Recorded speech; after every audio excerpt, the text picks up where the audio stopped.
Hi, and welcome to At Home with Anita Rosner.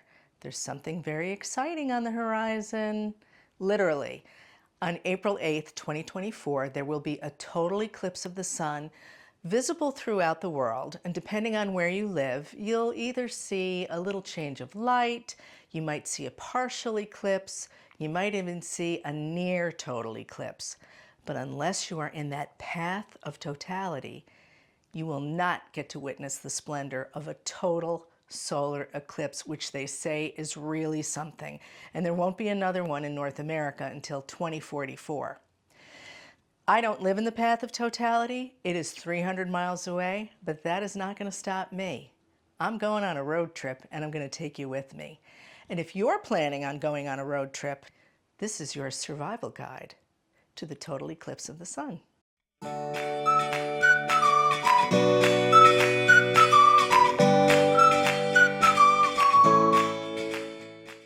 So let's get real for a moment. If you think you're going to hop in the car and just go to the path of totality, so do millions of other people.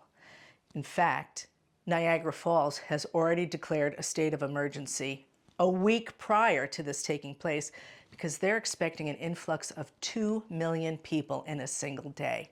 Think about that. So you need a survival guide, and I'm here to help. Now, I have a list of what you need to keep in mind. This is the short list, and I'm going to expand on this. But in a nutshell, in the car, you need a full tank of gas. You need a case of water. You need food. You need sunscreen. You need special protective eyewear. And if you're planning on filming the eclipse, you also have to have a special filter for your camera. So let me break it down for you. When it comes to gas in the car, you need to be riding on a full tank.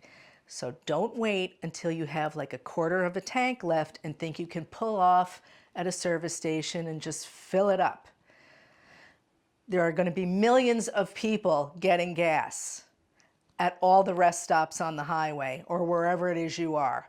So I would recommend, and what I'm planning to do, is when I'm down to about half a tank, top it up. Now, as for these rest stops, I predict they are going to run out of food. Yes, and water. So keep a case of water in your car, and if you don't use it, it's not going to go bad, but you want to make sure you have it. And you also want to have food in the car. We're going to an Airbnb. There's not going to be a restaurant to get dinner at. It's late in the game. Everything's booked. Accommodations are booked. If you haven't made accommodations yet to where you're traveling to, I wish you the best of luck. So I am packing not only food for the ride, snacks like grapes, what do I have here? Apples, clementines, cheese, plus, some crunchy things like some Skinny Pop, delish. But I'm also packing on ice dinner.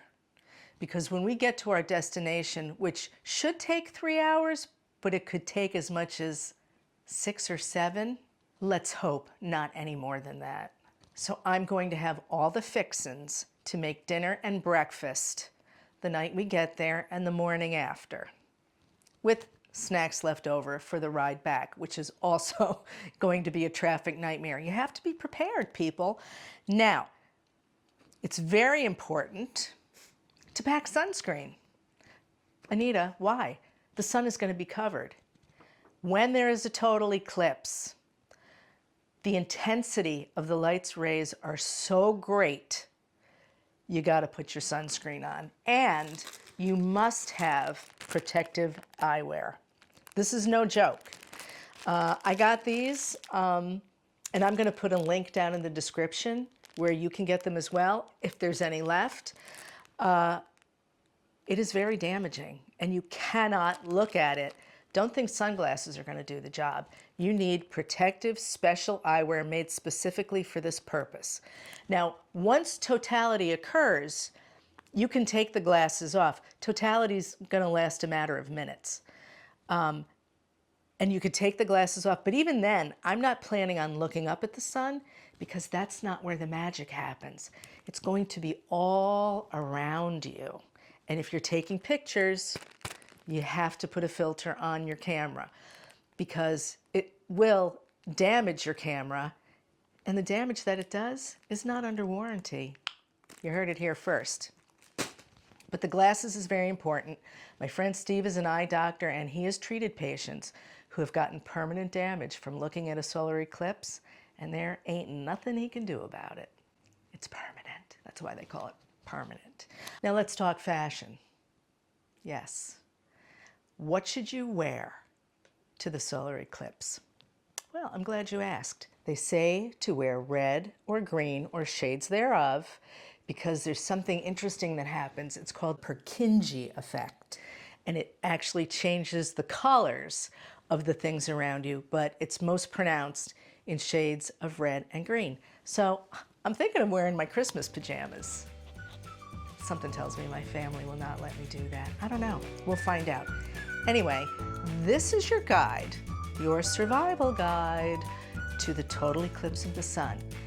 In my next video, I'm going to share with you the experience, and I can't wait. I hope to see you then. Thanks for watching.